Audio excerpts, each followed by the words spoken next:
Pertanyaan yang pertama, bagaimana hukumnya orang Islam mempunyai khaddam jin? Tidak perlu. Tidak perlu. Nah, biasanya orang yang punya keinginan untuk punya khaddam, khaddam itu sebenarnya kalau diartikan bahasa Indonesia itu pembantu. Khadama yakhdumu, berkhidmah. Orang yang berkhidmah, orang yang membantu. Nah, ini pembantunya jin. Biasanya orang-orang yang berkeinginan punya khaddam jin itu adalah orang yang terkadang punya pikiran-pikiran yang negatif. Oh, saya nanti kalau punya khaddam jin, saya bisa melakukan atau menebak sesuatu yang manusia normal tidak tahu. Yang manusia normal tidak tahu. Dan begitulah terkadang dilakukan oleh dukun-dukun itu. Cuman bedanya kadang kalau khaddam jin itu mereka mencoba untuk meraihnya dengan sesuatu yang baik. Cuman itu tidak dibenarkan sebenarnya. Tidak perlu punya khaddam jin. Kenapa? Karena jin itu Bapak Ibu sama seperti manusia. Sama seperti manusia. Manusia itu punya sifat berbeda-beda. Ada manusia itu yang gampang tersinggungan. Diajak ngomong bentar sudah tersinggung. Ditegur sedikit tersinggung. Sudah berusaha ditegur dengan bahasa yang paling sopan masih tersinggung. Ada tipe manusia yang seperti itu. Jin pun juga sama. Artinya di saat kok nanti Anda kepingin bebas dari dia, kemudian dia tersinggung, otomatis Anda akan punya musuh baru. Nah, ini tidak perlu ya. Tidak perlu punya khaddam jin. Kalau Anda ibadah lillahi ta'ala. Tidak usah mengharapkan punya khaddam jin ya. Ada orang itu yang kerjaannya tiap hari baca surah jin aja ya. Kenapa? Karena saya kepingin punya khaddam jin. Tidak perlu ya. Saya kepingin ngelihat jin. Ini orang kurang kerjaan ya. Kalau ibadah, baca wirid-wirid, niatkan lillahi ta'ala. Kalau kita niatkan lillahi ta'ala, maka hasilnya akan tampak ya. Hasilnya akan bisa kita lihat. Urusan nanti, oh khaddam itu kan terkadang bisa jaga kita. Lu kalau jenengan baca, jenengan ikhlas lillahi ta'ala bacanya, jenengan pasti dijaga sama Allah. Jangankan kalau kita baca hizib, baca wirid ya.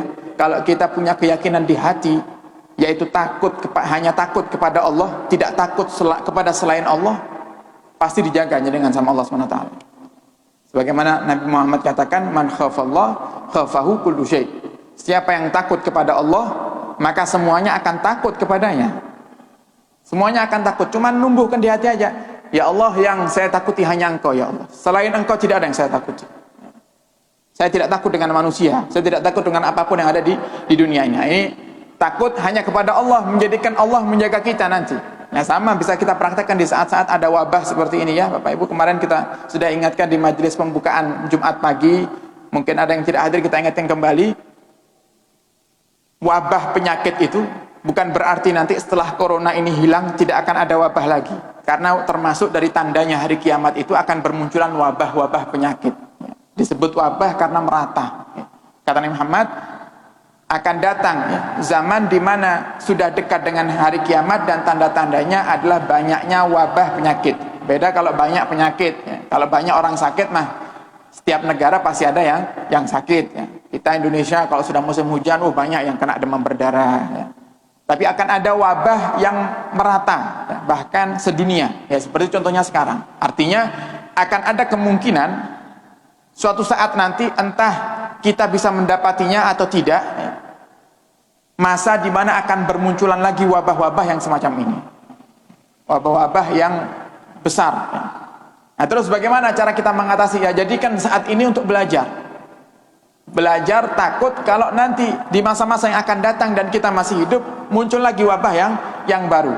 Apa yang harus kita pelajari? Takutlah hanya kepada Allah. Kalau jenengan takut sama Allah, aman dari corona insyaallah. Aman dari corona. Lah masalahnya yang terjadi saat ini banyak di antara kita yang status kita juga muslim, kita lebih takut dengan corona daripada takut dengan Allah Subhanahu wa taala.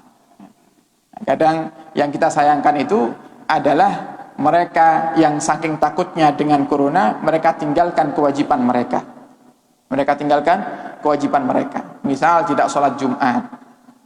Oke, karena sudah parah kondisinya, sehingga para ulama termasuk MUI berfatwa yang zona merah harus tutup masjidnya, sholat diganti dengan sholat zuhur.